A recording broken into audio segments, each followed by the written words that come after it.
გენერალ გიორგი მაზნიაშვილის სახელობის ახალგაზრდული ლეგიონის თბილისის რიგით მე-19 საბაზისო მომზადების კურსი დასრულდა. მასში 250-მდე ახალგაზრდა მონაწილეობდა. დასკვნითი ღონისძიება და დაჯილდოების ცერემონია კრწანისის რაიონში სამასი არაგველის სახელობის ბაღში გაიმართა. ღონისძიებაში საქართველოს საპატრიარქოს საზოგადოებასთან ურთიერთობის სამსახურისა და თავდაცვის სამინისტროს წარმომადგენლები მონაწილეობდნენ. როგორც აქ შეკრებილებმა აღნიშნეს, გენერალ გიორგი მაზნიაშვილის სახელობის ლეგიონის საქმიანობა და ასეთი სახის ღონისძიებებში სხვადასხვა ორგანიზაციის ჩართულობა მიზნად ისახავს ახალგაზრდებში ეროვნულ-პატრიოტული სულისკვეთების გაღვივებას და მოქალაქეობრივი პასუხისმგებლობის ამაღლებას.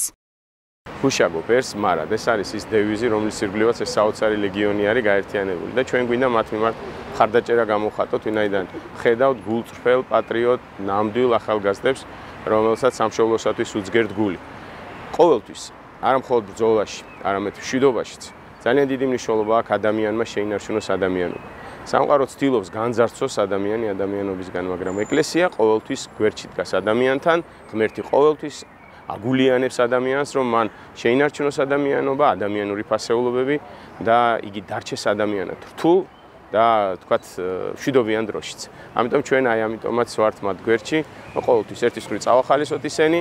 მადლობა უთხრათ ამ ერთგულებისთვის და მეორე მხრივ ეკლესიური, ესე ვთქვათ, ეროვნული და სახელმწიფოებრივი ხედვები გაუძლიეროთ. როგორც მოგეხსენებათ, ლეგიონის საქმიანობაში აქტიურად არის ჩართული თავდაცვის სამინისტრო, თავდაცვის ძალები.